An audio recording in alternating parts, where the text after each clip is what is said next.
大家好，我是朱丹，很开心能够来到喜剧之王单口季。那这个赛季呢是主题赛，一上来呢导演说给我介绍一下主题赛段的2个主题，一个呢叫别人笑我太疯癫，一个叫不上班你养我啊。问你需要手卡吗？我说不用。这都专业主持人了，这还能记不住吗？一集是不上班你太疯癫，一集是别人你养我啊。好，我其实知道这一期的主题呢是不上班你养我啊。那我呢确实离不开工作。之前呢我跟周先生就参加那个婚恋的综艺，原本呢是周先生不太想去，但是呢他说还是参加吧，你身上没有光了，这个不行。然后呢我们俩就高高兴兴的上了节目，还喜提了热搜。周一围不善表达，朱丹不善传达。这回好了，我身上是有光了，脸上没光了。节目播出之后呢，网友还编段子，说如果周先生说我可爱的像只小笨猪，我就会说我老公说我笨得像只猪。我也担心这会不会困扰到周先生，那我是不是出来澄清一下？他说大家开心就好，你不用出来说什么。你们都听到了啊，他不让我出来说话，我一个字都没改，对吧？我知道呢，因为我的转述，很多人误会了周先生，也都怪我。明着秀恩爱吧，我有点不好意思，我就想委婉的秀，不用太直接，稍微有内涵一点。没想到透过屏幕就成了内涵我老公。不过呢，这个恩爱也算秀成了，不然以我说的那些话，他要是不爱我，早告我了。周先生，我爱你哟。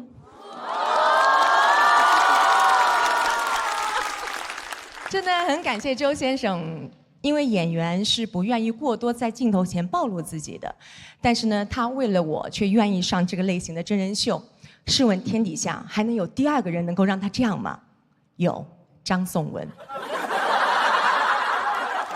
张颂文一叫他就去人家那节目了，我夹在他们俩中间就像个电灯泡一样，那一刻我身上真的有光了。今年呢，我工作上最大的突破呢，就是参加了浪姐。因为呢，在节目当中有一些环节做了串场的工作，那很多人呢就夸我主持能力强。这话是不是有点奇怪？我参加了一个唱跳节目，然后呢，居然被人夸是个优秀的主持人，这倒是给了我一个新的思路。只要我不以主持人的身份出现，我就是一个优秀的主持人。所以今天呢，当我得知我是来当嘉宾的，我就知道今天我能够好好的主持一下了。其实呢，去浪姐挑战挺大的，毕竟呢我是零基础，我不会唱跳，我只会记歌词。不过呢，我也没那么高的预期，就是想说突破一下。那在那里呢，姐姐们还经常鼓励我说，我有希望能够成为唱跳大神。回家之后呢，我就跟我老公说，他们说我跳大神。周先生说了，哎呀，你我是了解的，你应该是转述有问题。然后呢，我回去之后就跟姐姐们说，我老公说你们有问题。虽然很难啊，但是我真的还是坚持了下来。身为女性，虽然做妻子、做妈妈也让我感到很幸福，但我还是很热爱我的工作。因为工作的时候，我才是作为朱丹被大家看到。因为之前叫错了名字，有很长的一段时间，我不敢出来工作，我不敢主持。但是今天我来到了现场，我觉得我之前有点多虑了。主持人的工作，哪怕主持人不敢，也有的是人敢。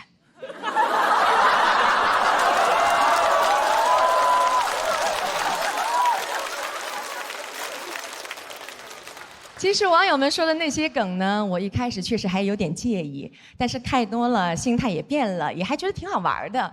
我是真的很喜欢我的工作，虽然时隔多年，但是当我再次拿起话筒的时候，我真的觉得我在发光。希望你们也同样觉得。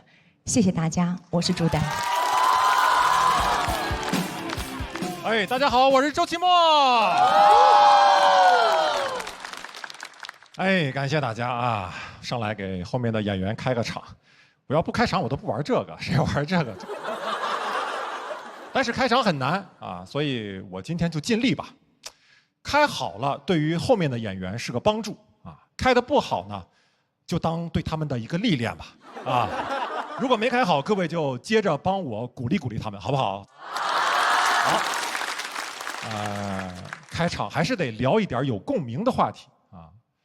想必各位都有父亲，我就知道这个可以啊。巧不巧，我也有一个。为啥聊这个？因为今天的主题是不上班你养我呀，这就是我爸现在对我的期待。因为他现在退休了，他有退休金，但是他炒股，所以约等于没有退休金。我爸按照自己的经验就觉得，人到老年还得靠子女啊，所以他现在就劝我要孩子，特别急啊，动不动就跟我说你咋还不要个孩子啊？都快40了还不要孩子？哎呦，关键是我都没结婚呢。他不在乎啊，他现在比我前卫多了啊。然后还有一次，微信里给我转一个网上的短视频啊，大意就是说人不要孩子，到老了会孤独。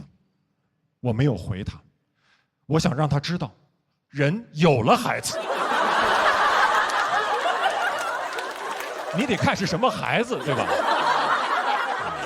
但我现在就知道，这孩子指望不上啊，我还是得靠自己。所以我现在就开始为自己以后的退休生活做打算。前2年我就开始买基金，越跌越买，越买越跌，买到重仓。我为啥这样？因为我在网上看到巴菲特说过一句话，说你要在别人恐惧的时候贪婪。我就贪婪，但我感觉我有点太贪婪了。就巴菲特看见我的贪婪，他都恐惧。他说：“哥们儿，你还是要个孩子吧。”哎，说实话，如果巴菲特对我说这句话哈，我不反感啊。只要他愿意当孩子的爷爷，我可以接受。立刻给他要一个啊！我还有拍灯的。好了，连孩子妈妈都有了，不是？孩子的干爹也有了。不能再拍了，我怕关系有点复杂。一家人不能再拍了，不能再拍了，再拍我也赡养不过来了啊！哎，我知道很多人都会讲嘛，这个炒股赔钱的段子，但我今天不讲那些啊，我今天就是来分析一下，就为什么股市这么难赚钱，但是这么多年还是有这么多人前赴后继的杀进去，包括我爸，包括我，啊，是因为这些人蠢吗？我觉得只是一方面啊，还有一个原因就是很多上市公司特别擅长炒概念、讲故事。啊，比如之前元宇宙特别火的时候啊，很多公司连个产品都没有，只是沾上一点概念，股价蹭蹭就上去了。有句话叫“站在风口上，猪都能飞”，现在是风还没有来，但猪都已经站好了，就一排排在这站着，还彼此鼓励呢。啊，你信我的，肯定有风，你就在这站着吧，肯定有风。啊，你感受感受啊。闭上眼睛，仔细感受。屁股后面是否有个小缝？啊，然后一回头啊，发现后面有只猪在那儿。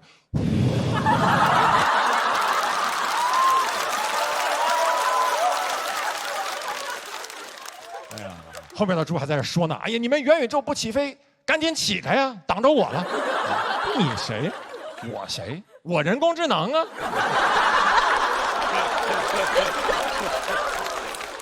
我得赶紧飞了，我后面还有无人驾驶呢。真的很难赚钱。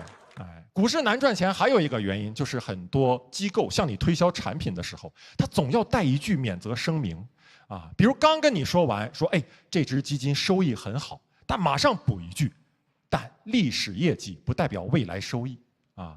现在是个很好的买入点，但不构成投资建议。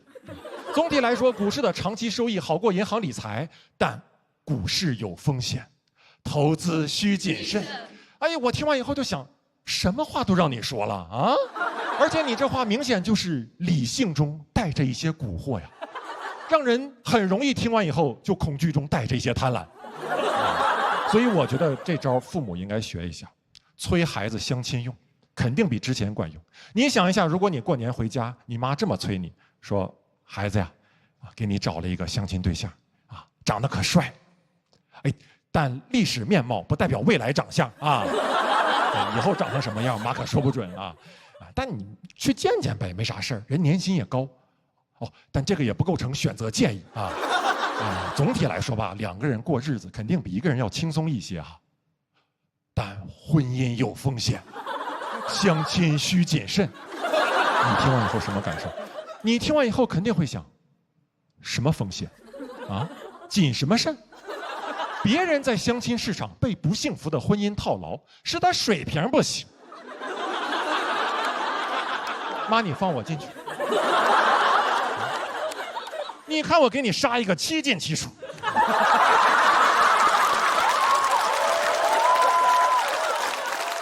你就等着看绿不绿就完了。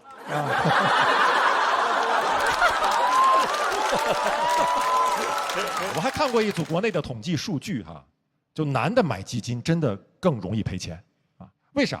因为一般而言，女生买基金她持有的数量少，但是持有的时间长。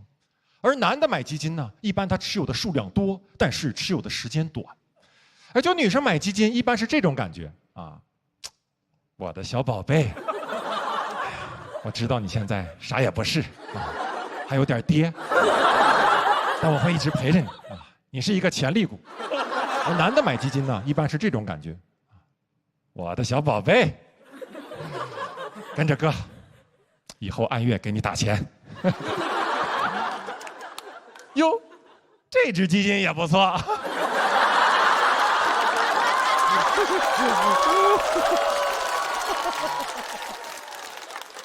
所以我觉得，女生可以多买一点基金，但这个不构成投资建议要说有啥建议，就是投资真的没有那么靠谱，还是得找个班上有一个持续稳定的现金流最重要。你看我现在为啥又来上节目还要给人开场一方面是出于对脱口秀的热爱，但不多更重要的方面就是我得补仓了因为我最近又看上一只基金这小基金还真的挺不错好，谢谢大家，谢谢你们。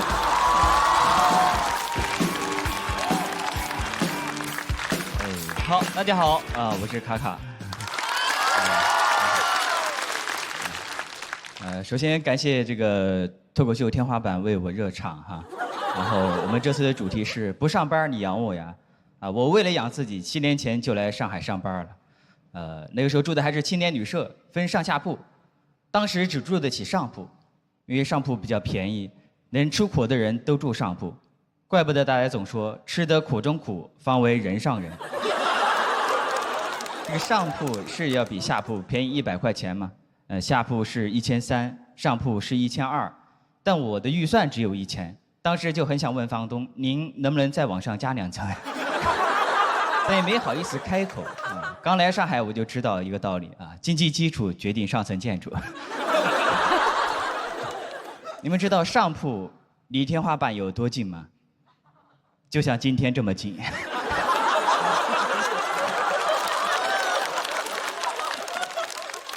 天花板下面就是我。我们总说人生的理想状态就是站着把钱挣了，但我在上铺，别说挣钱了，你都很难站起来，你只能低着头。有时候我就感觉这个上铺就好像是我们年轻人刚来大城市的空间，就是可以住，但是你很难抬得起头来，一想抬头吧，就容易碰一鼻子灰。有时候我就躺在上铺，我就在想，我离我真正想要的生活到底还有多远？后面我终于通过自己的努力从青年旅社搬到了我梦寐以求的隔断房。你们别看是隔断房但地段很好，在陆家嘴。每次别人问我，你住哪儿啊？我说我住陆家嘴。陆家嘴具体哪里啊？我说这个你别管。有天下楼散步的时候，我发现那个汤臣一品，你知道吗？离我这个隔断房直线距离只有875米。那一天我终于明白，我离我想要的生活有多远了。你们是不是觉得我已经疯了？其实当时我也是这么想的，所以我赶紧回到我的隔断房啊，把那个电扇一开，想让自己冷静一下嘛。但那个电扇你知道，每次开的时候就会发出那种咣咣咣咣咣咣咣咣咣咣的那个声音。有次我朋友来找我玩，刚进屋就热得满头大汗，问我为什么不开电风扇。我说坏了，但我是故意不开的，因为我不开电扇，他只知道我是穷光蛋；我要开了电扇，他就知道我是穷光光光光光光蛋。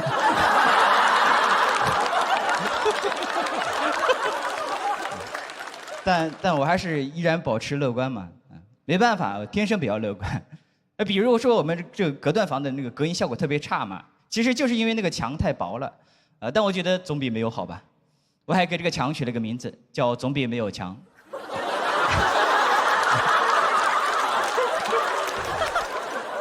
来到上海之后，我的很多想法也发生了一些变化啊。来之前，我说实话，我的确会为自己的容貌感到有一点困扰吧。我的嘴巴有点往前凸嘛，小时候同桌老是攻击我，导致我确实有点自卑。但不知道为什么，来到上海之后啊，好多了。因为我发现让我自卑的东西也太多了。我自卑脱敏了，秃嘴算个什么东西？我饭都吃不上啊。你不会问街边一个饥肠辘辘的流浪汉说，请问您现在最大的问题是容貌焦虑吗？不可能的嘛，对吧？我还记得最后一次，我跟医美机构的那个对话，医生说你这个嘴巴呀，要么做手术，要么是戴牙套，一个4到6万块钱，一个5000块钱，问我想尝试哪一个。一听价格我就知道我要尝试哪一个了。我说我想尝试接纳自己。现在通过脱口秀啊，的确是赚了一些生活费，虽然不多，但也够我自己的生活嘛。我的朋友问，那你现在为什么不去做那个嘴部微整呢？我告诉大家为什么，因为我问过我的朋友，我说如果我真的能把嘴巴这个问题给解决了，我的颜值可以提升到一个什么样的高度呢？他说卡卡，你听好了，如果你真能把嘴巴这个问题解决了呀，那你简直就跟普通人没有什么两样了。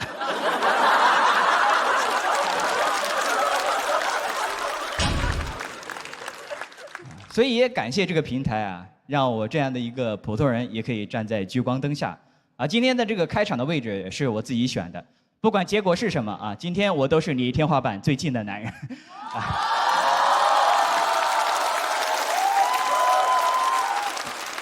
好，谢谢大家，我是卡卡，谢谢，再见，拜拜。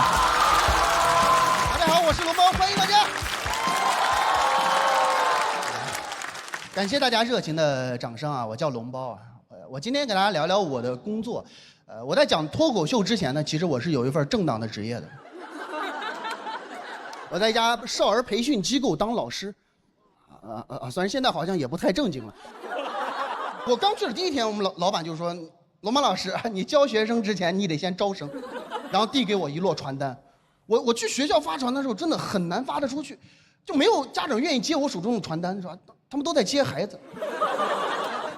就是我发了一下午，我一伸过去他就给我挡掉，一伸过去他就给我挡掉。我发的多了，我感觉我像叶问在跟别人过招。我特别理解啊，有一些家长为了应付我，给我留个什么假号、错号，但我不能够理解的是，有些家长给我留其他机构的电话。有没有考虑过我的感受？我回家就会拨打这些电话。我满怀着惊喜，面带着微笑，我说喂，你好，我们是贝兰朵艺术。他说喂，你好，葡萄子艺术。你想咋？我给我吓得，我说合作一下。当我在发传单的时候，我经常会碰到一些就是怎么说呢，就不太尊重我的人，就当着我的面把我传单一接，直接就扔在地下。有一次我真的生气了，我就说你给我捡起来，把我的尊严捡起来。但是我当时是穿着哆啦 A 梦说的这句话，就那个人完全没有感受到我的愤怒，他反而说：“哎呦，这个哆啦 A 梦还挺可爱的，你还会生气。”我经常在发传单的时候会碰到一些人无缘无故的打我，甚至嘴上夸着我说：“哎呀，哆啦 A 梦好可爱呀！”真的特别的疼，但是我表达不出来我的愤怒。我有一次被打疼了，我就把头套摘了下来，我跟那个人理论，我说：“你为什么打我？知不知道特别的疼？”就他看到我生气之后，他也生气，他还怪我，他说：“你这个人，你玩不起。我看你这么可爱，我过来摸你一下，你还生气了。”我说实话，我接受不了这种观点，我也过去摸了他2下，我把他摁在地下，真的，我的同事当时就皮卡丘报警了。警察叔叔来了之后，我就特别的委屈。我说警察叔叔他平白无故他殴打哆啦 A 梦，他看到警察之后屁都不敢放，就低着个头不说话。警察都着急了，说你说话，你为什么平白无故你打别人？给个理由。这个人为了逃避责任，他说了一句我这辈子都忘不了的话。他说：“警察叔叔，我最讨厌小日子过得好的人。”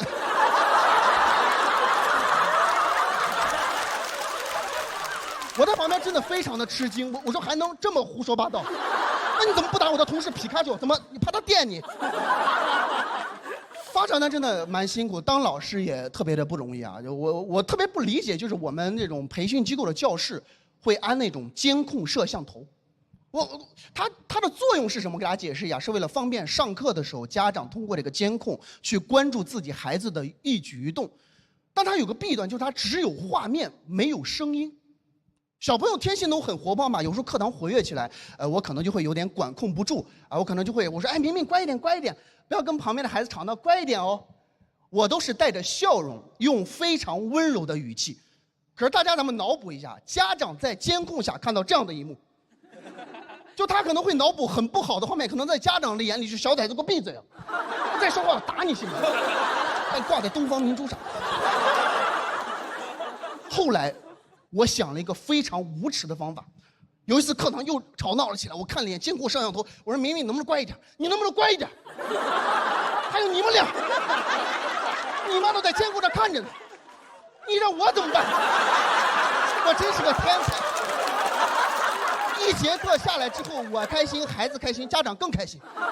有的家长开心到什么程度？一下课就在教室门口等着我。他说：“哎呀，江江老师，我都看到了。哎呀，我儿子这么棒的，你夸了一节课。”当老师之余，我会讲讲脱口秀。我最害怕的一点就是我在演出的时候碰到我的学生带着自己的家长来看我的演出，很尴尬，听着我在台上吐槽他们。有次演完就在门口，我的学生就把我拦住了，特别的开心，冲过来说：“哎呀，老师，你讲的真棒！”我就知道他在讽刺我。因为我平常在学校叫江江老师，他第一次听到我的艺名，特别的激动。他说：“哎呀，龙猫老师，你的名字特别的棒，我跟你一样。”我也非常喜欢宫崎骏的动画。我说宝贝，我叫龙包，不叫龙猫。而且老师跟你不太一样，是吧？老师最讨厌小日子过得好的人了。好，谢谢大家，我是龙猫，祝大家开心，谢谢各位。Hello， 大家好。大家好，我是刘洋。我最近还有一个节目也在播啊，然后在另一个喜剧监狱里面服刑。然后我那个节目播的时候，有人知道我参加这个节目来问我，他说你同时录2个综艺，然后还在写书，然后还在录自己的播客，还在做自己专场的巡演，你这么卷，到底是因为热爱，还是因为欠了裸贷？我其实只是因为喜欢卷哈，主要是因为之前上班的时候卷不过别人，我给憋坏了。各位，我第一份工作是在新东方，你也知道我们那边有多卷，可以说是东方真卷。我们之前有一个课，这课叫试听课。就试听课呢，就是吸引学生先来听，听完了之后再买后边的课就行。就这个课，我们从标题就开始卷。我为了卖课，各位，我已经豁出去了。我的标题叫《英语阅读理解的5个秘密》。其实阅读理解只有2个秘密：认真阅读，仔细理解。我硬凑5个。然后我的课没人买，我说那看看销售冠军的课，一看标题我就服了。他的标题原文啊，阅读理解再也不用阅读。我说大哥，真敢讲，哎，完全不用阅读，纯靠自己理解。怎么是朱丹老师也上过这个课吗？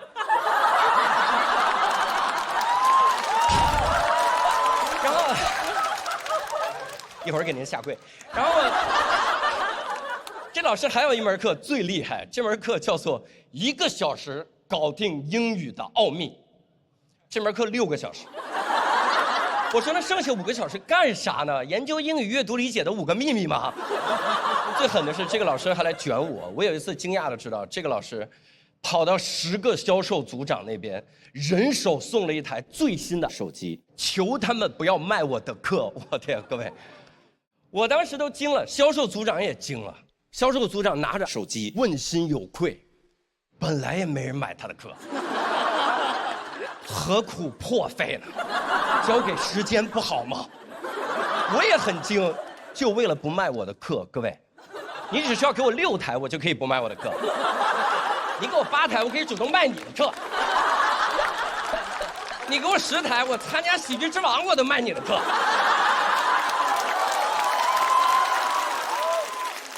我后来一直在想，我说这样的课到底什么样的学生会喜欢？答案是所有学生，因为很多学生他们就希望用最小的努力换来最大的收获。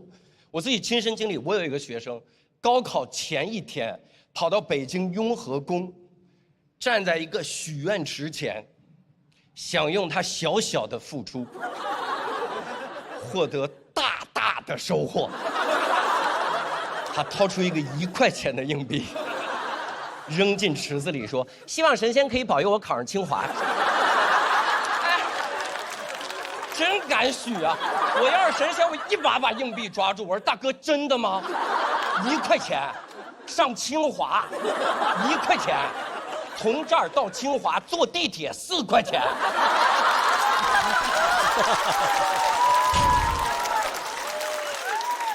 你到我这儿洗钱来了，要命了！我后来来到这个行业，这个行业更卷，但是单口喜剧行业的卷比较客气，我们有一种默契，就是如果大家经历了同一个素材，谁先把这个素材写成段子，那这个段子就归谁。所以我们发展到现在，我们已经不光是抢素材，我们还抢去开放麦的共享单车。只要能抢到，别人就讲不了。我们抢到什么地步？各位，说出来你可能不信，真的。我有一次亲眼看到黑灯，为了赶开放麦，骑上了一辆共享单车。我们当场所有人不敢相信自己的眼睛，除了黑灯。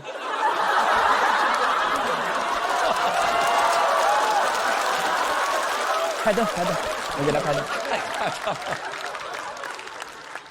但关键是在这个行业，我如鱼得水。各位，因为我骑共享单车骑得快，也有别人骑得快，但我锁车锁得快；也有人锁车快，但我敢不锁车。我就是这么卷。我为了抢段子，我被车撞了都没关系。我骑着单车去开放麦，然后路上一辆卡车砰把我撞了，护士把我的残骸捡到救护车上，捡的时候也不会耽误我抢段子，我会掏出我的段子本给护士说：“别管我，拿着这个去开放麦，上台念出来，就说是刘洋先讲的段子北定中原日，家祭无忘告小刘。”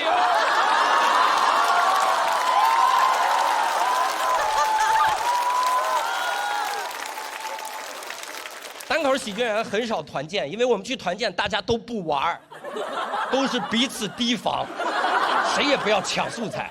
你想，如果我们玩着玩着，老板突然掉到水里，没有人会去救他，所有人第一反应是看彼此，谁也不要掏笔记本出来记。只要有一个人掏出笔记本，所有人都掏出来。你干嘛？你干嘛？别逼我啊！别逼我啊！要谁先讲？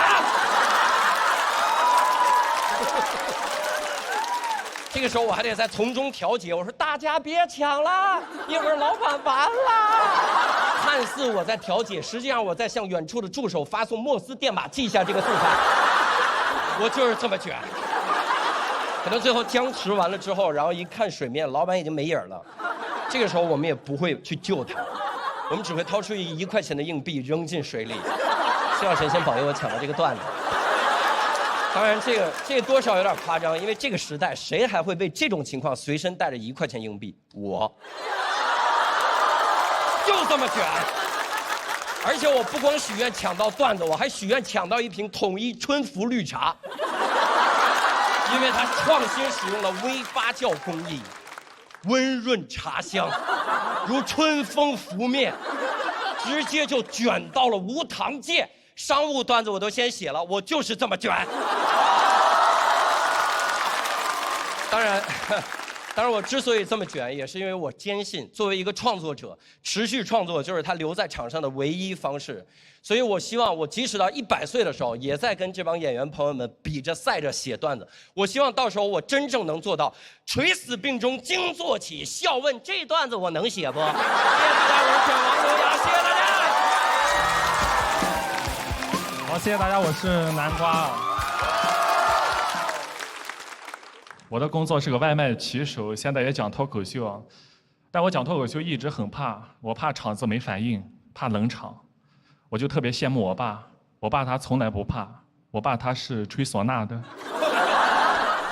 我爸的工作呢是个唢呐匠，他有一个唢呐班子，专门在我们农村那边吹一些百鸟朝凤那些曲子，送那些去世的人走，他这么多年已经送我们陕西宝鸡那一片很多人走了。人送外号宝鸡费玉清啊！我小时候就特别羡慕我爸这个职业太好了，因为小时候家里穷，吃饭都吃不好，我爸天天在外面吃席啊，他天天吃席，吃得真好。当然他自己吃席也会给家里打包一些剩鱼剩肉，我很喜欢吃。我从小就是吃那种百家饭长大的，我现在长大了送外卖给百家送饭，也是一种回馈了。我爸现在还在村里吹唢呐，我在外面讲脱口秀，也都算演艺行业。但有时候确实挺羡慕我爸的，就是我平时在剧场演出，底下观众坐的舒舒服服的，有的还翘着二郎腿，还有玩手机的。我爸表演的时候，底下都得跪着。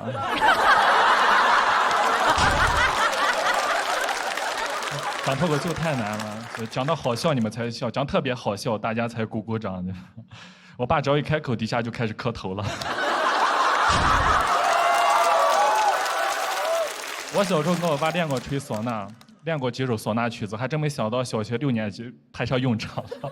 老师当时要报节目，全班没有一个人报名。这个时候我同桌说：“老师，他会吹唢呐，他会吹唢呐。”我老师：“哎呀，你还会吹唢呐呀？民间艺术啊，来报上好好表现。”就给我报了，然后当着全校师生的面吹了，吹了2句，吹得校长脸都绿了，差点跪下了。其实小时候活动还挺多的，做什么手工作业比赛，我喜欢去动手，我努力认真的去做，每次拿不到名次。后来发现那些其他同学都让父母帮忙做的，我说找父母，这不是作弊耍赖吗？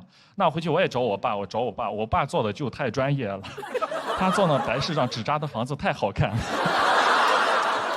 我当时随便拿的一个带到学校都是降维打击，我看着同学们羡慕的样子，我不要用你爸的业余挑战我爸的专业。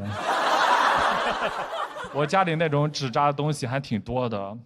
我现在在上海送外卖，我经常会在路上遇到一些超跑豪车从我面前过去。说实话，我也不太羡慕，家里什么都有。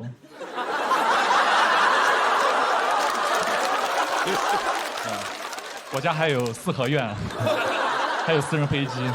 我知道那些东西，我早晚有一天我能用上。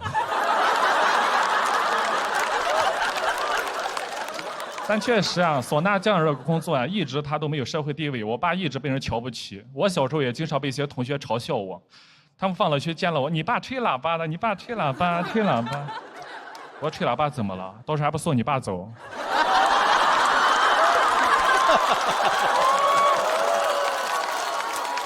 我从小都很自卑啊，我一直找不到对象，我知道我很自卑。我前段时间还去相亲了。其实本来还聊得挺好的，聊着聊着，他突然就问我：“那个，你爸爸做什么的呀？”我说：“我爸爸他玩音乐的。”他说玩音乐，那做什么音乐的？我说他有一个乐队，平时在我们宝鸡那边巡演。他说啊，那你爸是那种 live house 吗？我说不是 live house， 是 dead house。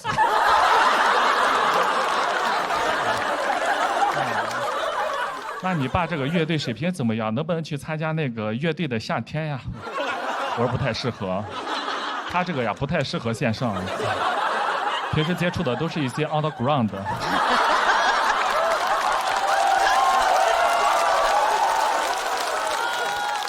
我爸这个确实不太适合线上，当然他也不适合线下，他适合那些下线的观众。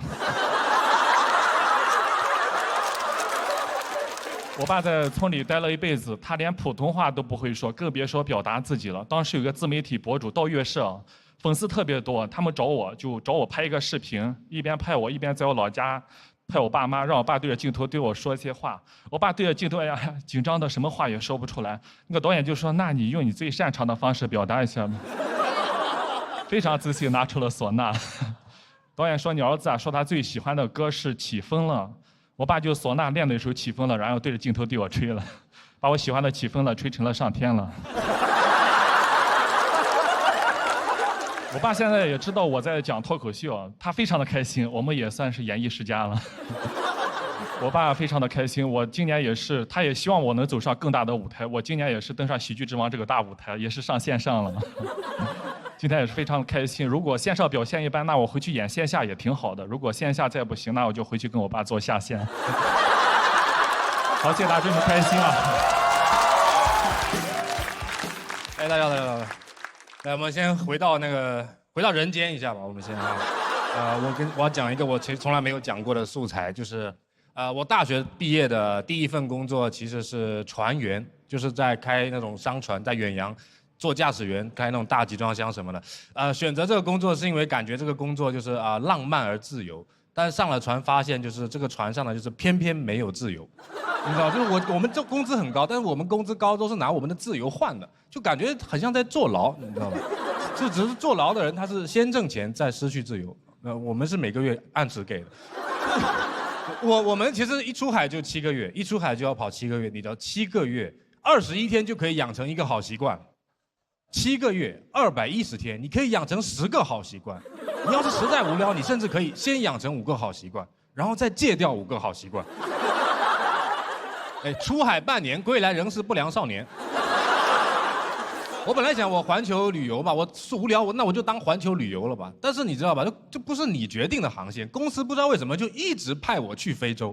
就一直派我去，我本来有一些航海梦想，想要致敬各路伟大的航海家，但我感觉我一直在致敬郑和。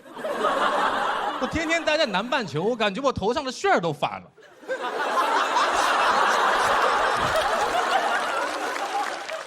就是你知道，在南半球待久了，你会特别想念北方，你会特别想念，我好想念我北方的福建老家。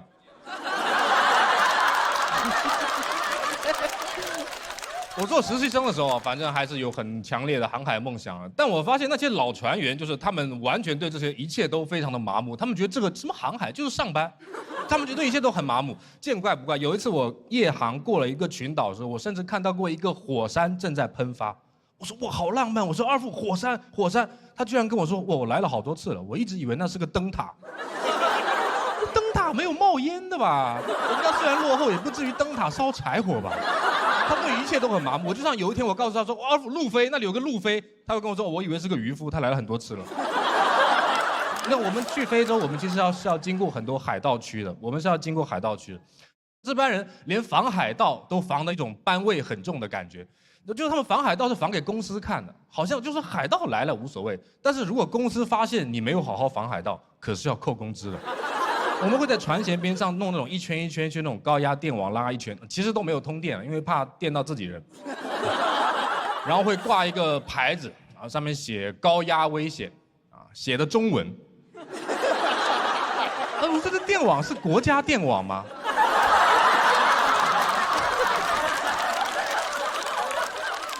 不是海盗连海盗英文都不一定看得懂了，写中文，你说怎么你就赌海盗里面有中国人是吗？就中国人只骗中国人。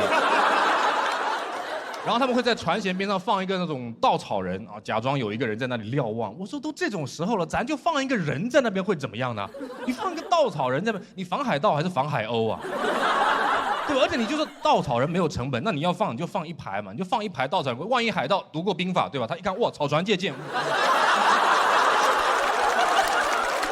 然后他们请那种为了贪便宜，请那种3个那种安保人员上来保护我们。那3个安保人员不知道哪个国家请来了3个，枪都开不清楚。上船之后要试枪，我们扔了一个油漆桶在船尾飘远，他们就咚一枪打不到，咚一枪又打不到。我说那完了，油漆桶都打不到，那海盗要是化妆成油漆桶，那你不是更打不到？然后那个船长就很淡定，他就说：“哎呀，不要急嘛，到时候就打到了嘛。”我说：“这怎么让子弹飞啊？现在啊，什么叫到时候到什么到30年后子弹正中眉心啊！我说你这个枪厉害了，你这个枪打出来子弹延时效果的啊！你这什么弹道啊？你这个弹道是衰迟弹道吗？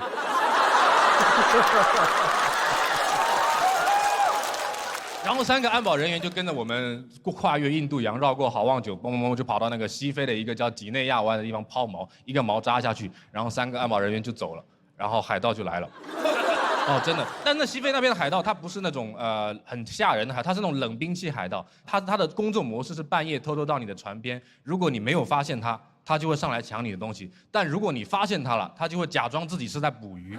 它这个工作模式很特别。我们一般是上班摸鱼，很怕被发现，他们是一被发现就开始摸鱼。然后你知道，然后我们其实大概在那里抛了30天的锚吧，30天锚。然后那帮海盗就天天来。其实到后面我们都很熟了。然后来了之后打个招呼，他就发现我们戒备森严，然后就很落寞的离开，然后也不知道怎么跟他们领导交代说，嗨，今天又摸了1天鱼。但是你久而久之，你会发现他们一开始只是7、8个人钓上来3只秋刀鱼的，但是他们每天来，每天都抢不到东西，每天开始捕鱼，他们捕上的鱼越来越多。我到了进港前，他们每天有时候能钓出10几条秋刀鱼上来。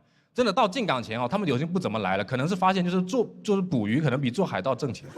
我觉得这是一个很正能量的结局，对吧？就是授人以鱼不如授人以渔。我大概跑了6年船左右，我跑了大概6年船嘛。我觉得到了后面真的是这样，我明白，就是什么浪漫的东西，你经常去之后，你就会很麻木，你对于一切都会变得很麻木。就是我觉得陆地上的人可能都会在说什么我很想要去马尔代夫，对，我想要去马尔代夫。但如果你经常去非洲，你要经过印度洋，你就天天经过马尔代夫。你经过马尔代夫，就跟你经过一家路上卖某劳一样，就是有的人还说什么心中有海，哪里都是马尔代夫。你人在海上，你心中就只有卖某劳。你在船上你吃不到，你船上你就只想要吃你吃不到的东西，你知道吧？船上有大龙虾，但你只想吃小龙虾。因为船上我太想吃卖某劳，因为大厨不会做，你知道，大厨会做华某式，但他不会做卖某劳。大厨会帮你做好什么汉堡，然后牛奶，然后苹果切片放在那边。我说那玩具呢？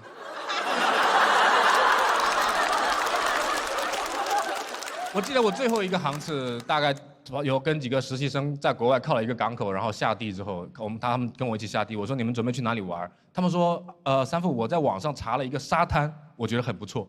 我说去沙滩，你们该不会是要去看海吧？我说我不去。他说那三副你要去哪里？我说我去码头整点薯条吃。谢谢大家，我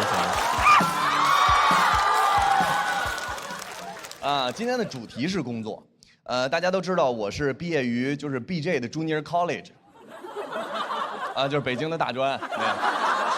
我呢以前也在一个 Internet share place be responsible for turn on the computer。对，在网吧开机子。我也做过一个世界500强企业的 BA， 就保安。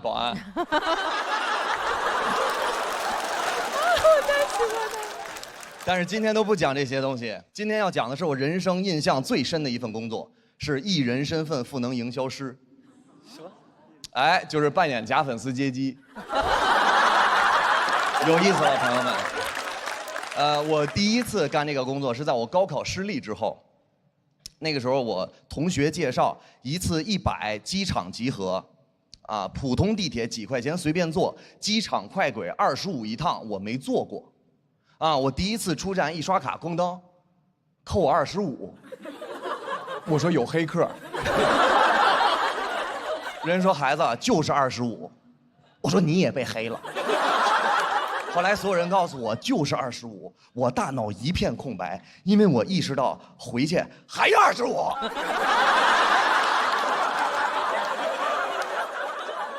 但是大丈夫能屈能伸，虽然我的路费已经达到了50，出门还买了一个肉夹馍，所以说这趟活我只能花了55，只能挣45。但是我想没关系，干。到那之后呢，助理给我们每一个人发物料、发海报。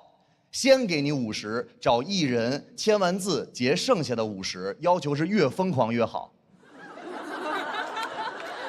我实在是喊不出来。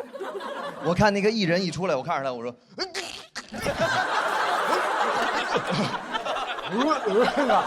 我实在喊不出来。我左边有一个大姐，她看到艺人喝了一口水，那个大姐，我说你是多少钱的呀？你学不得500。他说我是真粉丝。我说这个比不了。我说赶紧要个签名就走吧。到那儿我说哎，签个名可以吗？当时在机场给我发物料的那个助理，他伸手拦我。我说签个名可以吗？他哎，我说哎，无间道，不结尾款。他说不是每个人都能拿得到签名的。当时我大脑又一片空白，因为如果我拿不到签名，等于我自发来这儿捐了一个肉夹馍。娱乐圈太黑暗了，连假粉丝的钱都骗，我要成真粉丝了。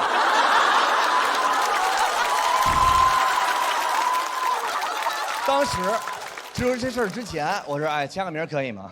非常礼貌。知道这之后，我看着他，我说我要签名，哥哥。所有人退避3尺。我左边那大姐，你别喊了。我说怎么了？我瞅你像我婆婆。当时我说我管不了那么多了，我一定要签名。我说签名，签名，没人拦我了，助理也不拦我了，因为只要再拦我，我直接就50。啊，一人就给我签，拿过来签字，签完了给我，我拿过来一看，字迹潦草难以辨认，还是要害我。还是要害我，到时候说我自己签的怎么办？当时我有一个大胆的想法，我说你，再签一个。艺人懵了，啊，助理也懵了，啊，助理说，你要150，黑吃黑。我说我要155，这边。那艺人给你签，你要咬人还是干嘛呢？他签一半，他说，你喜欢我多长时间了？我说差不多得了。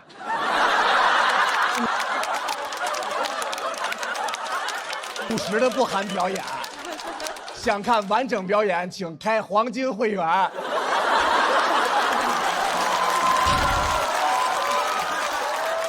当时我说这边，他给我签完了之后，给我说你看行吗？我拿过来我给助理，我说你看行吗？助理说行就行。当时呢，我的工作结束了，他旁边有一个真正的粉丝，那个大姐说：“哎，打个招呼可以吗？”那个艺人连看都没看，他直接就往前走，啊！我以为他会非常生气，但我没想到他说：“好酷哦！”我不行了，我说他连理都不理你，你这样吧，我拿一张海报，我说你别问为什么，直接拿这个海报找助理领50块钱。啊，他说不，我想要这个海报。对我的那时候年少冲击太大了，冲击太大了。有一个跟我一块干的兄弟就劝我说：“哎，干嘛这么大冲击呢？你以后干不干？”我说：“以后我真不想干了。”他说：“你别不干，这活多好啊，就站明星旁边，什么都不用干，给点反应，实在不行傻笑就行，还有钱拿，不干白不干。我想天天干。”我说：“呀，有道理啊，大哥，你怎么称呼？”他说：“我叫阎鹤祥。”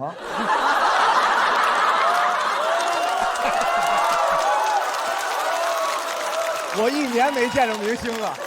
哦，不是明星，是少主。真的，我发现我的人设做得太低了，跟那些人设高的完全就不占便宜。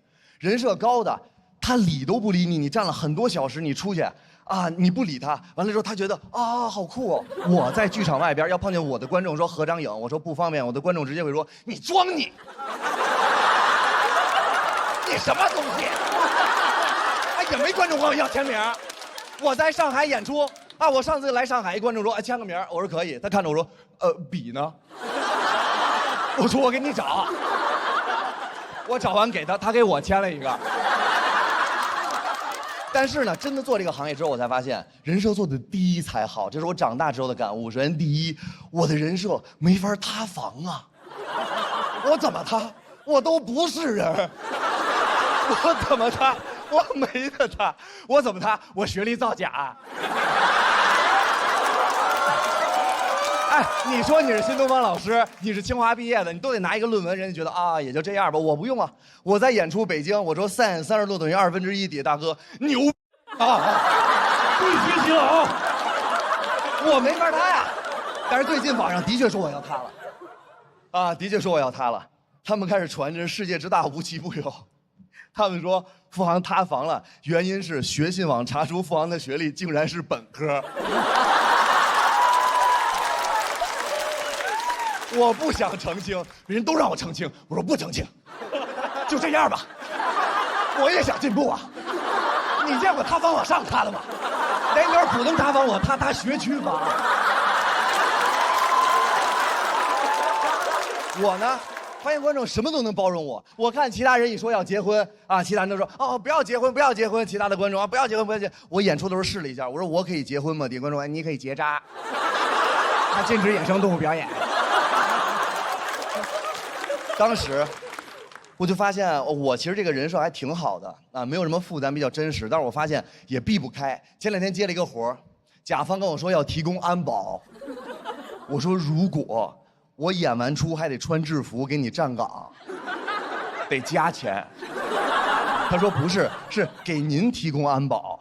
我说如果你给我提供安保，就会出现全天下之最尴尬的情况之保安保护保安。那保安也太安全了。我就希望这些荒唐的事少一点，不要看这些舞台上边觉得这个人是谁，其实每个人都有真实的一面。非常感谢你们送了给我一场完美的演出，谢谢。大家好，我是杨丽。紧张哈？我反正是不紧张。对，我们今天我不比赛了嘛，就是简简单单开个场啊。你说省得原来每次演完。都有弹幕说演成这样还能这么高的票，就是靠名气吧？不装了，就是靠名气才来这个节目的，跟蒋龙一样。你知道干了这么多年脱口秀，终于不比赛了，你知道那种心情是什么样的吗？哎，不说了。等了好久，终于等到今天。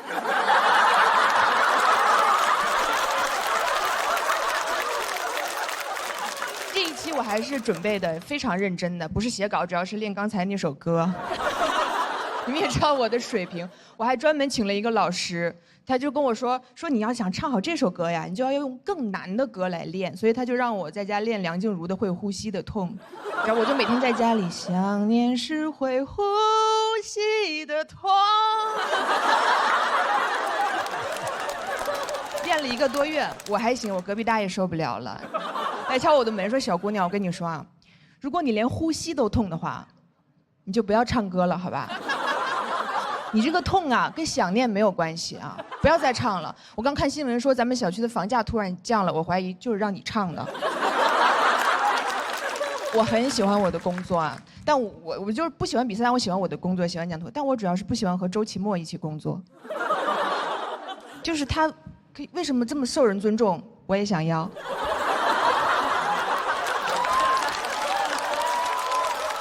我嫉妒他，我接受不了。你知道最令人生气的是什么？就是我一边记住他，我又一边忍不住尊重他，因为他真的很令人尊重。就是他不光脱口秀讲得好，性格还特别好，格局还特别大。你看他刚刚演开场，比自己比赛还认真。我跟你说，这个人可以说是把人啊都做绝了，不留给别人一点生存空间。我真的有的时候，他坐我旁边往那看一眼，我都喘不上气。他把我搞得我现在都不喜欢好人了，你知道吧？我更愿意跟有缺陷的人待在一起，所以我有的时候经常跟他说：“我说你明天能不能别来上班了？我想跟王建国多待一会儿。”他不同意，他说：“我不上班，你养我呀？”扣题。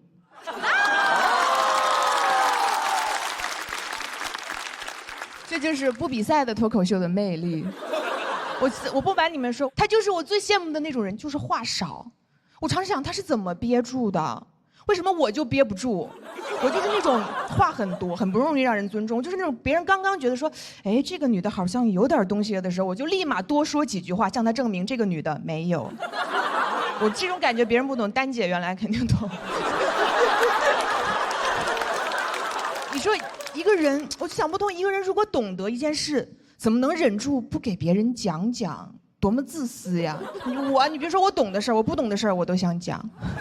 有一次我去看一个音乐会，被旁边的观众认出来了，然后他就说啊，杨丽，我很喜欢你。我说谢谢。然后在接下来的2个小时里，我就跟他讲了一些我的音乐理念。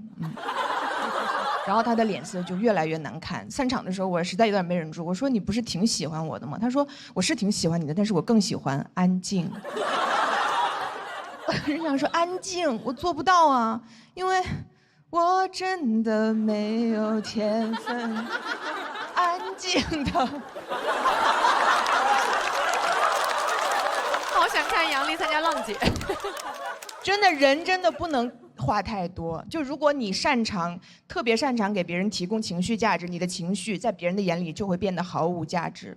我最好的朋友叫阿玉，但是我从来不尊重他，因为我已经认定他的话多且无用。我跟他说什么事儿，他说杨笠，你做什么我都支持你。但相同的事儿，如果我去问周奇墨，他不用说我都能学到东西，因为我默认他懂，他不用教，我会自动的学。比如说，我跟周老板说，我说我想做一个自己的工作室，然后他说，然后1分钟就过去了。我说你不用说了，我懂。我确实不太适合做老板，我太冲动了。那我要是去做直播呢？他说，我说我又懂，直播也不是特别好的时候了，而且这个对实体经济都有伤害，我不干啊。那要不我去做导演呢？他说，我说是也不太行哈。那要不我去死呢？你会不会能有所触动一点？你会不会至少能对我说一句一路走好？然后我也没得到答案，我就走了嘛。过了10分钟以后，周老板过来找我了，他说：“杨笠，你刚刚说的问题呢，我仔细想过了，我觉得吧，你做什么我都支持你。”谢谢大家，我杨笠。Hello， 大家好，我叫于翔宇。我是去年大学毕业的，我大学专业学的是哲学。然后节目组就说，那这期主题你可以刚好聊一下哲学专业毕业之后的工作方向。这咋聊呀？就是没有工作。我毕业的时候，我辅导员还劝我乐观一点，说翔宇，你暂时找不到工作这个事儿呢，它有好处，你就可以刚好保留应届生干净的身份。我光有这个身份有啥用呀？同学聚会，人家说啊，我现在在大厂上班，5险1金顶哥。我说那怎么了？我可是应届生。你已经跟资本同流合污了，我还是清清白白。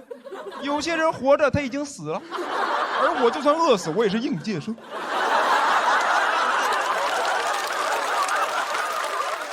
我墓志铭上就写于翔宇，他的一生是应届的一生，没给资本出过1分力。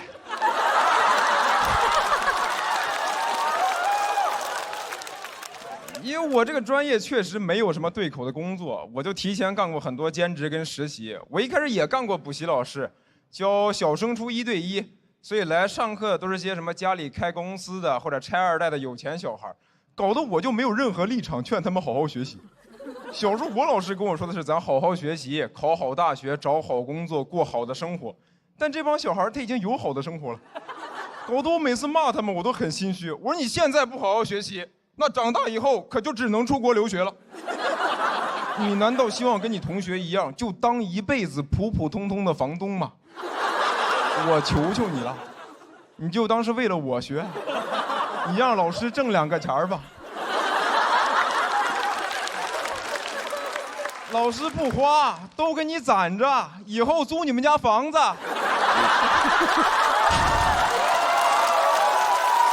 后来补习老师这条赛道就没了嘛。然后又去了一个互联网大厂实习，那种大厂嘛，就是经常干到1、2点，也没有加班费。我说领导这么干我实在受不了了。领导说这怎么了？这很正常啊。翔宇，你学哲学的呀，存在即合理啊。当时给我哲学世界干崩塌了。我学这么多年，从来没有想到过一件事的存在它都不合法，但就合理啊。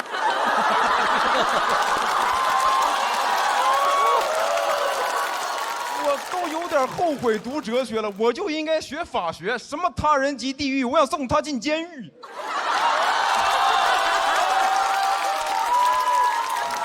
哎呦，但是我也就是嘴上说说啊，就是完全没活干的时候又会着急上火，还好有京东念慈庵鸡热清帮我降火，6大天然草本成分，像应届生一样干净。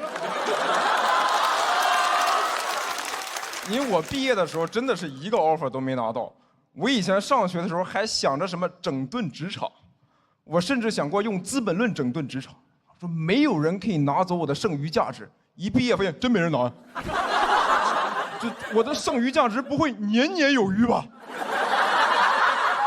而且如果完全没人用我的话，我这个都不能叫剩余价值。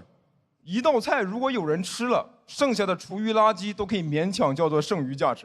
而我这种应届生，就相当于那种没有开封的5仁月饼，包装精美，原料干净，日期新鲜，但就是没人动，而且还是会每年新生产出来一批拿来送给老板。老板说：“哎呀，饼太多了，吃不完，根本吃不完。”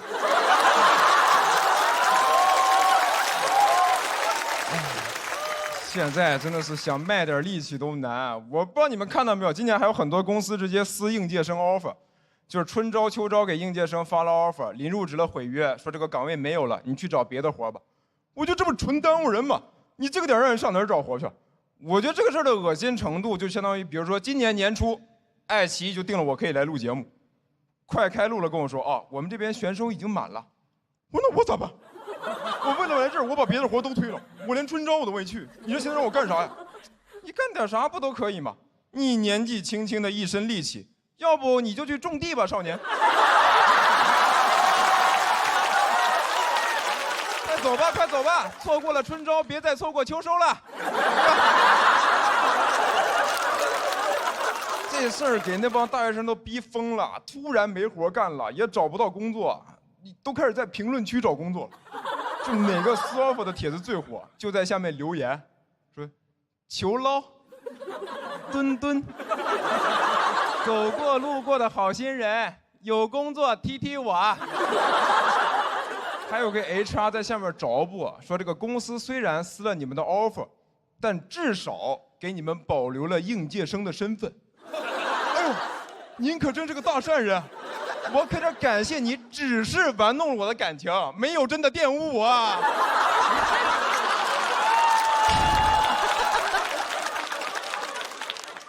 这公司不要脸的地方就是裁员撕 offer， 只要给了点赔偿金就都合法，但你还是会本能的觉得不合理。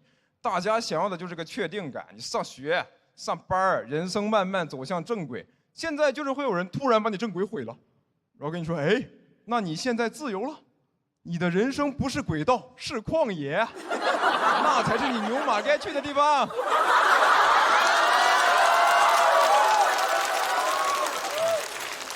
我就看着那帮同学蹲在那儿找工作呀，我都想说，要不实在不行，就都来干脱口秀吧。我们这边今年2家大厂都在扩招，既然在哪儿都被当作笑话，那咱至少可以 stand up。谢谢你们，我是于江。Hello， 朋友们，你们好吗？我是毛东。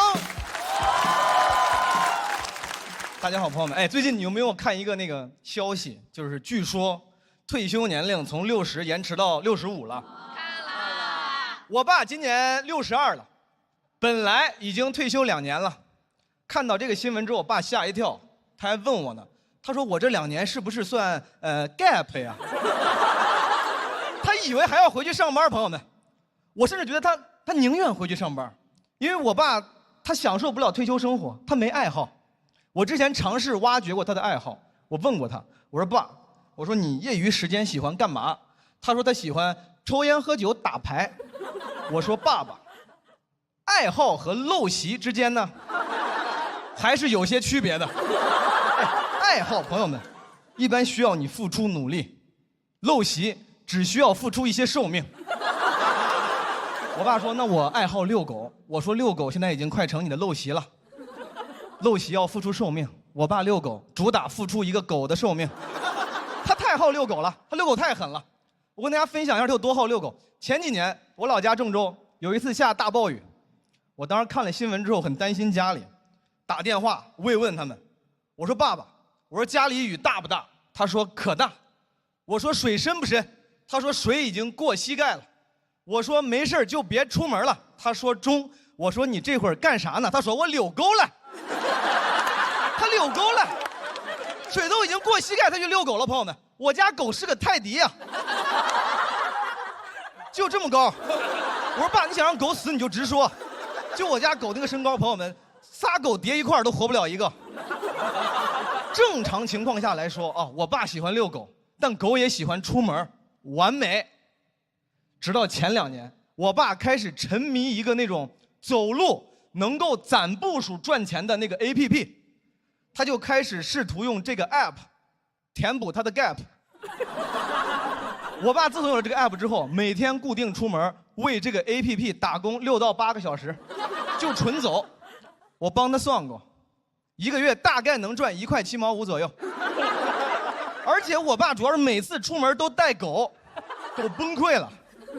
我家这个狗泰迪哦，它叫毛毛，今年15岁了。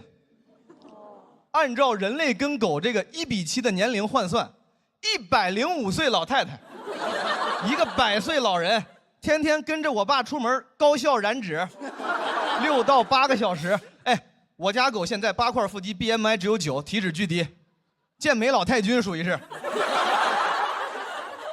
上次我回家，我爸要遛狗，走到门口把门打开，主动邀请他说：“毛毛，走吧，出门转转吧。”我家毛毛，105岁的老太太，用尽她毕生的智慧和演技，在那儿装傻。哎，谁是毛毛啊？我是毛毛吗？有些忘却了。我爸前段时间给我打电话，跟我说，他说，要不，咱给狗也配个手机，注册个账号，1个月可以多赚1块7毛5。我说爸，我说咱就算这个2手手机500块钱，24年才能回本，而且钱的事儿咱暂且不提哦。24年，毛毛是不是有可能撑不了那么久？狗在旁边说，撑不了，撑不了，撑不了，撑不了。我爸说，手机只要不坏，咱可以换狗啊。我说，哎呀，你挺能啊，爸爸，这么创新的劳动关系让你给发明出来了，世袭打工狗。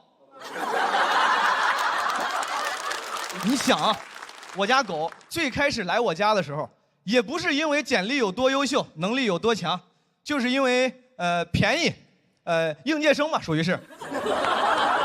后来刚来我们公司之后，对领导极尽谄媚，非常能产生情绪价值，一叫名就来，给个饼就接，还特别能舔。到最后才发现，哦，这领导是个傻缺，天天为了1块多的项目让他累死累活，但他想走也不敢走，年纪大了找不到下家。你出去怎么说？别人面试问你说，今年年纪多大了？过35了吗？刚过1点105了。真的，我家狗现在，我感觉已经对于流浪狗啊没有什么优越感了。之前它是不太看得上外面那些灵活就业的狗的，觉得不稳定，天天在外奔波。现在它也自己天天在外奔波，而且奔波的很稳定。我自己后来发现啊，就是我爸天天折腾狗，我也有责任。我陪伴太少了。有一次我良心发现，打电话给我爸说：“我说爸，最近我忙完了，回去多陪陪你。我说家里缺啥你跟我说，我买。”我爸跟我说，狗说还缺个手机。讲这么多，谢谢大家，我是毛东。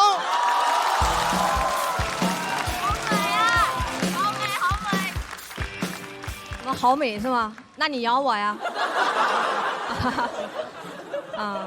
怎么场子突然变得这么的有点悲伤啊？没有关系，我这一篇是纯骂人，没有任何意义啊！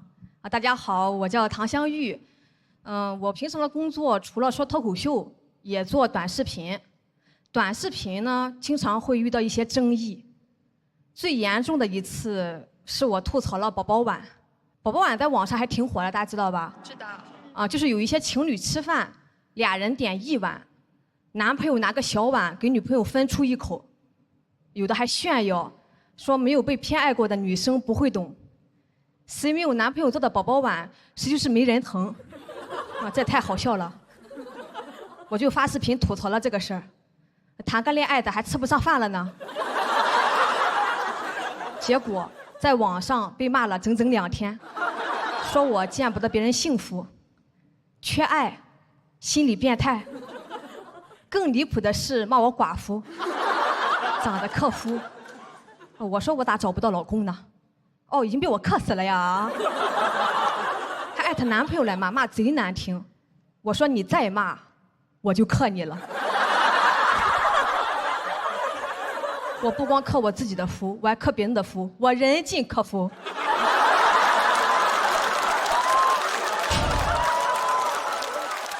再加上营销号的各种搬运啊，这个事就闹大了。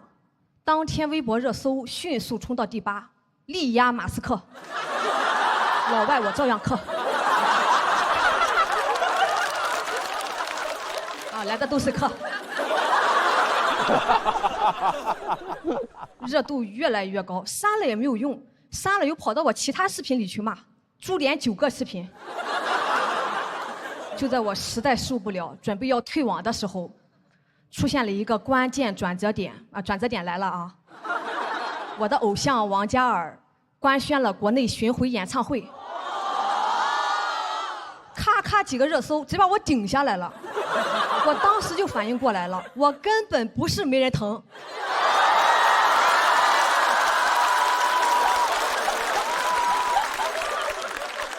没有被偏爱过的人不会懂。听出来了吗？我已经疯了，跟人家有啥关系呢？但一个普通人热搜上挂一天，就很难不疯啊！我啥也不敢发了，这个活风险太大了。我突然觉得吃男人给的饭也没啥不好的，我也找个人养我吧。谁找不到呢？我连夜注册了一堆社交软件，专门匹配厉害的啊，最起码得是男硕士，全日制的啊。我的最爱，筛选出很多，有联合国什么项目的大使，福布斯青年领袖，还有探险家。哇，探险家！上一次看到这个 title 还是哥伦布。我很俏皮的给他发了个语音，我说最近有没有发现新大陆？他说他喜欢玲娜贝尔，不喜欢星黛露。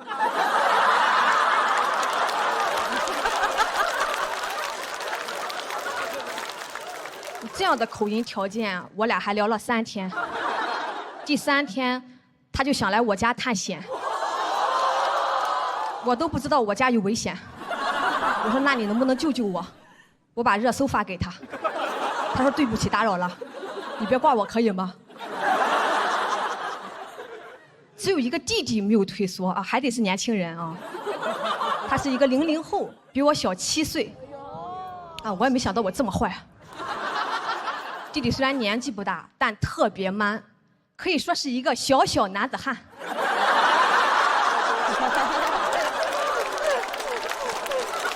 你很喜欢管着我啊，跟我说话都是你给我好好休息，你给我好好吃饭，这也太霸道了。马斯克见了也得叫声总裁啊。直到有一天他跟我说：“你给我买双鞋吧。”我说：“那我还是给你好好吃饭吧。”还特别喜欢说：“哦，我带你去啊，带我去迪士尼。”但攻略我做的，票我买的，这个带体现在哪里呢？是带我坐了地铁吗？我会坐地铁呀，要不是你，我都打车了。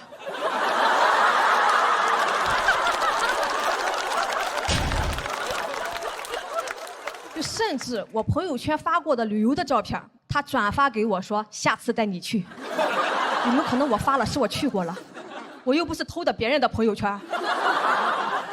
行，那你带就带吧，我看你怎么带。哦，全程就给我买了1瓶水。哦，原来是小额贷啊。没有这瓶水我就渴死了呢。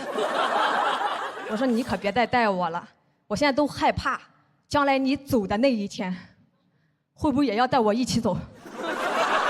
他说这就是一种说法啊，不重要，重要的是在他面前，我可以永远做一个小女孩。那这也太宠了吧！但现在这个小女孩要自己养小女孩，还要养你这个小男孩，好像比我当独立女性的时候还要独立啊，甚至有点为母则刚了。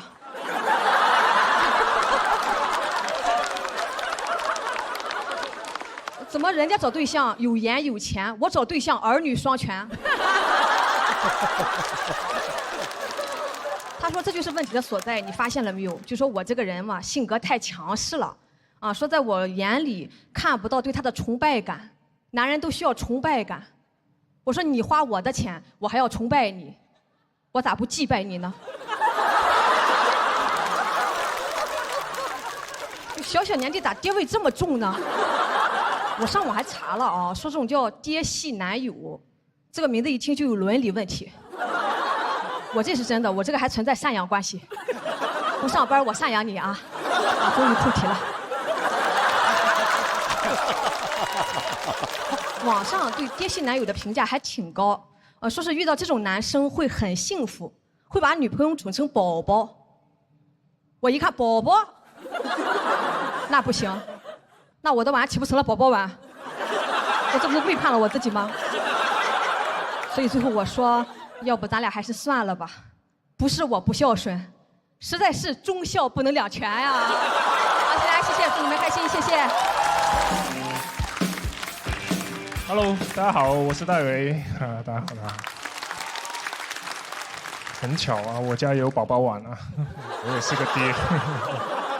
对，我女儿现在6岁，我现在不上班，我就养不起她；但是我上班，我就没时间养她，这是我最大的困扰。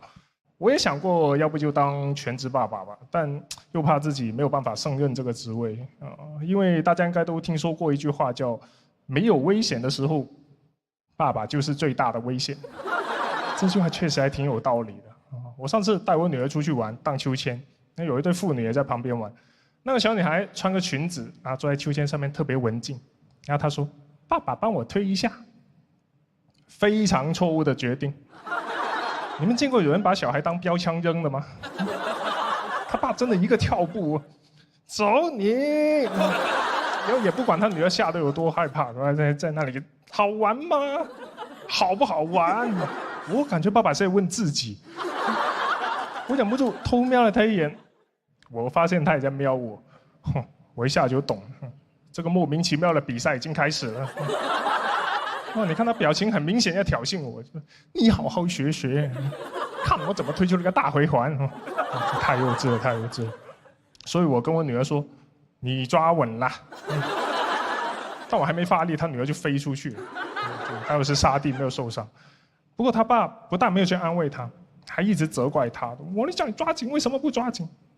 很明显，他心虚了。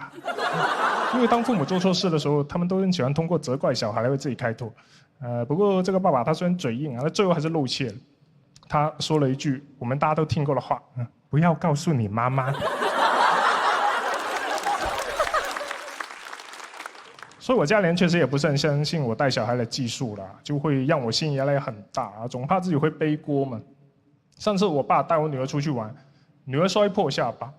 我第一反应都不是心疼她，我心想去还好不是我。所以现在我自己带我女儿，我真的特别小心。她在我旁边就吃颗糖果，我都保持警惕，我就怕她噎到，我随时准备给她海姆立克急救法，就绝对不能让你妈看到不过这么小心也不仅仅是因为怕我家人骂我了，我最主要还是担心我女儿。我担心她长大以后给我推轮椅的时候，我也会问我。好玩吗？抓稳了下坡大回环。真的想想都怕，得对她好一点嘛。所以我一直都给我女儿喝爱他美卓奥，它是品牌旗下销量冠军，实证成分5天看到99%黄金效果，就算飞进沙坑也能有先锋自护力。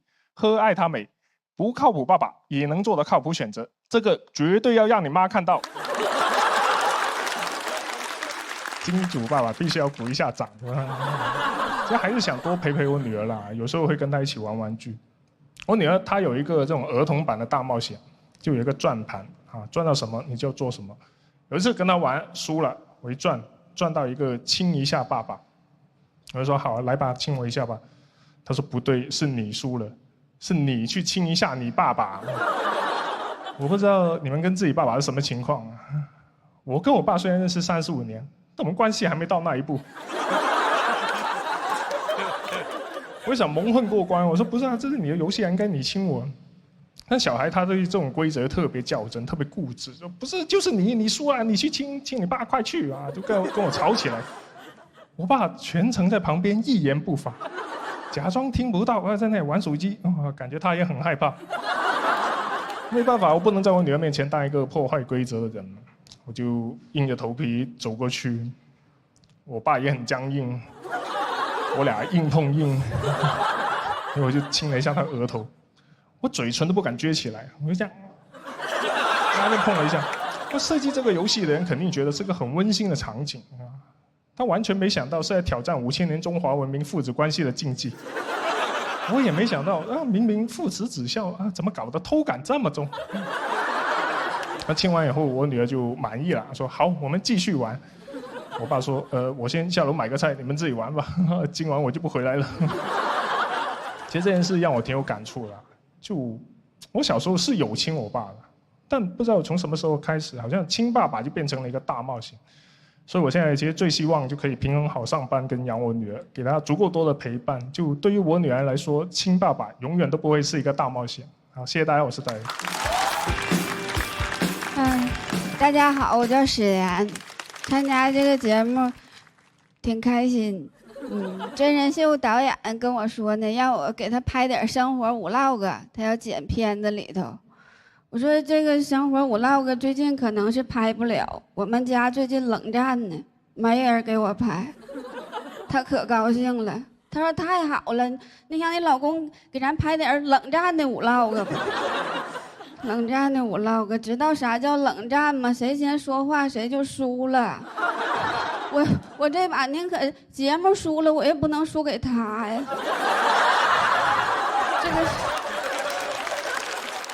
这个是冷战的时候，说话的时候更吓人。我们现在说一次话，我感觉我就少点啥，少个器官，有的时候就是。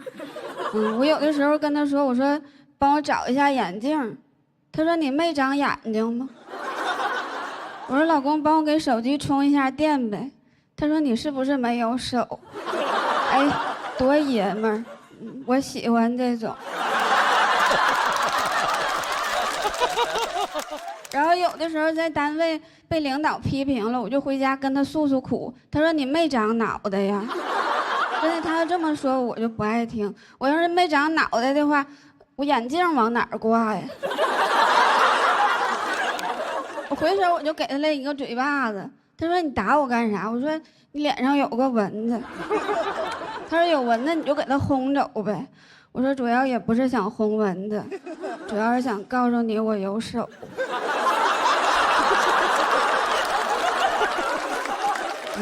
他说那你还挺有脑子呢。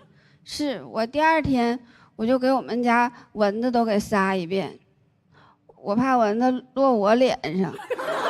我可真有脑子。但是有脑子也整不明白孩子。我们家现在有一个小孩，今年10岁了，这是跟你们说，搁外头我都告诉人家8岁。我特别害怕，就是别人通过我儿子的年龄，完反过来推算我的年龄。哎，我怎么回事？我就突然感觉自己，我说我们家孩子突然之间这么大了呢？啊，自己都有点接受不了。其实刚才跟你们也没说实话。其实12了。哎呀，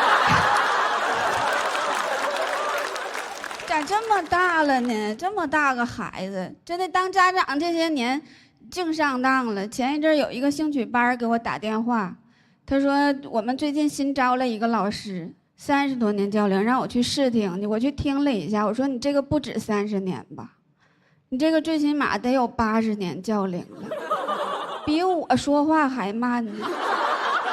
我说你说话这么慢，一堂课能讲几个知识点呢？我这2年咋骗钱的我不知道啊。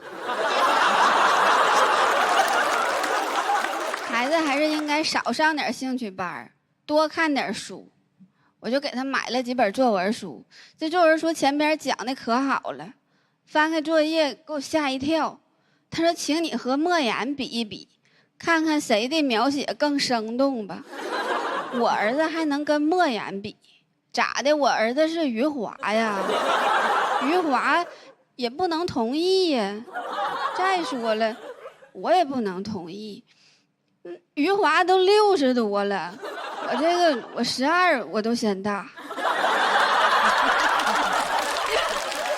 而且你跟现在的小孩沟通也很费劲，现在的小孩满脑子都是互联网思维。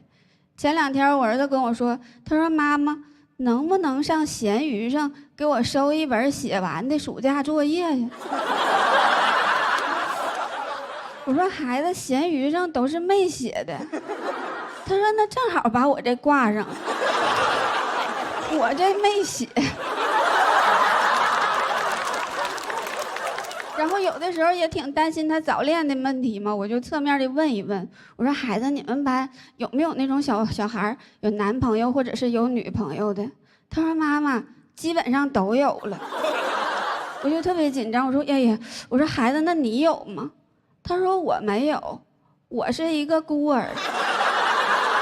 我都不知道他是明白还是不明白。而且你培养小男孩是吧？你还得给他听点英雄的故事，培养他这个男子汉的气概。所以我之前就给他听点那个单田芳的《白眉大侠》。单田芳你们知道吗？讲评书的一个评书大师。要不知道的话更好，就千万别让孩子听了。我现在都不太敢回家了。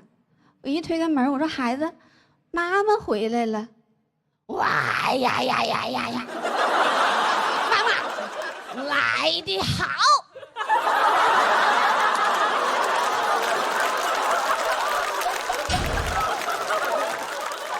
我说孩子，你那个作业写完没？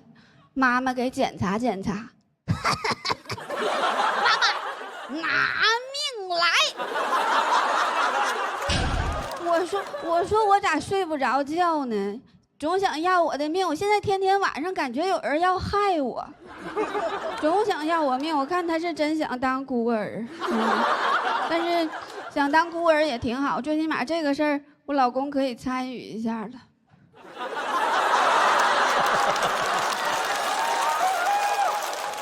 我有的时候就特别不平衡，我说为啥带孩子这些事儿都是我自己的事儿呢？我就问问我老公，我说为啥就耍我自己呀？他说因为你是他妈呀，为母则刚。我说那你呢？啊，我为富不仁。真的，我有的时候就在想，我说真人秀什么时候能介入一下我的婚姻呢？啊，就邀请这些摄像的大哥上我们家也去架几个摄像机去，那样的话，我老公在镜头前边多少能呈现一些他的优点。完了，万一哪天他要是表现不好的话，我就给他淘汰，我换一个男嘉宾。讲到这儿吧，谢谢大家。大家好，我是刘仁成。我很喜欢这期主题啊，因为我小时候真的跟星爷一样问过我爸这个问题：爸，不上班行不行啊？因为我家是做铝合金文窗的嘛，所有的活都在家里面干，真的很吵。从小我就知道居家办公的坏处，影响家里人心情，导致我很小就很有道德压力，看着我爸这么辛苦的干活，不帮忙吧于心不忍，帮忙吧真不想帮。哪有小孩8岁就喜欢打螺丝的呀？先天流水线剩铁，导致8岁的我这样跟中年男人一样，放学了之后不回家，就找个小公园坐着，什么都不干，叹气。旁边中年人看着很奇怪，小朋友你怎么了？我说哎，跟你一样，家家有本难念的经。他说什么经啊？我说铝合金。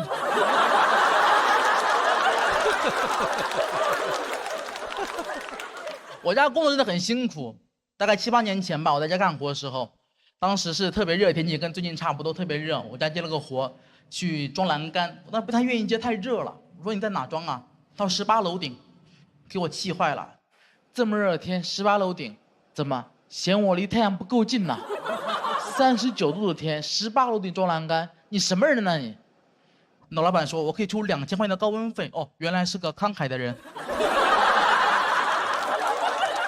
那是我人生中最热的一回，毫不夸张，大太阳在头顶上炙烤，滚烫的风从下往上袭来。2016年那个夏天，我明白了空气炸锅的工作原理。真的，我这辈子跟我爸没有那么熟过。工作很辛苦，但辛苦也是有意义的。我家很早就买了车，那个车大家也很熟悉，大家可以猜一下，给你们一个提示。哦，有朋友猜到了，对，就是电三轮。小时候我跟你们也一样失望，真的，因为这个小孩很难喜欢那个东西。我小时候最害怕的，就是看到我爸骑电三轮来接我。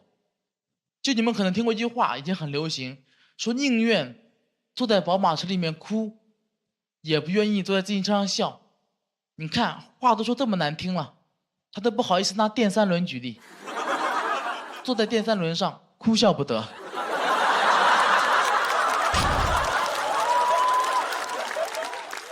有一回我记得我实在受不了了，我就偷偷把我们家轮胎气儿给放了。我心想，这明天总不能来接我了吧？没有用，还是来了。电三轮太稳定了，2个轮胎有气儿就够了。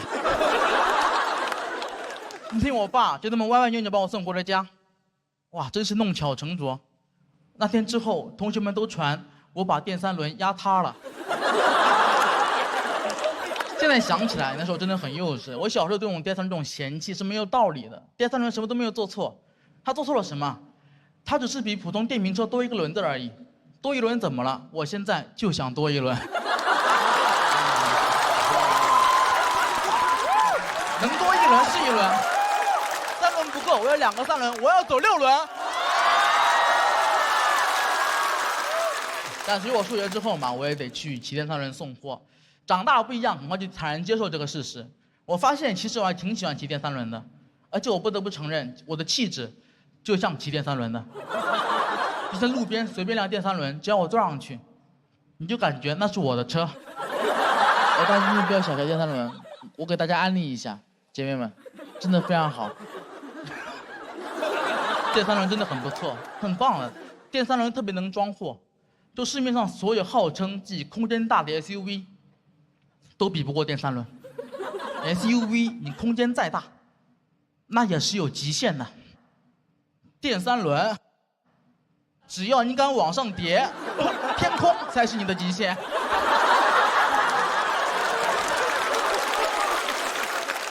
大家不要小瞧电三轮，现在真的很火，不仅在中国很火，在美国都很火。所以美国人特别喜欢骑电三轮，很多美国人现在只会3句中文：你好，谢谢，倒车请注意。我记得后来有一次我骑电三轮送货，那天装的实在是有点太多了，多到什么地步呢？就那个货物已经多到，如果我不坐上去，整个车头就会被翘起来。只有我坐上去，才勉强保持平衡。结果我骑着又做了个错误的决定，我上桥了。没过2秒就起飞了，给我吓坏了。我200多斤体重啊，第一次摆脱重力的束缚，怎么这里是风口，我也能飞起来？所以今天讲这么多，大家能发现我的目的了。我想代言电三轮，你不要觉得很奇怪哦。就咱们今天的评委吴镇宇老师，他这么好的演员，演过《无间道》，演过那个倪永孝，天天在电影里面演杀手。你们知道他最近代言什么了吗？纱窗，闯入了我的赛道，要跟我分蛋糕。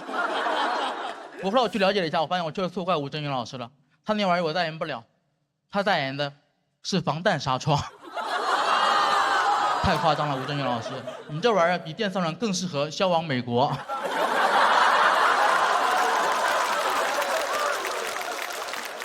就今天能来这个舞台，我真的很开心。有很多朋友是坐高铁来的，坐飞机来的，只有我知道，我是我爸这么多年骑电三轮歪歪扭扭送过来的。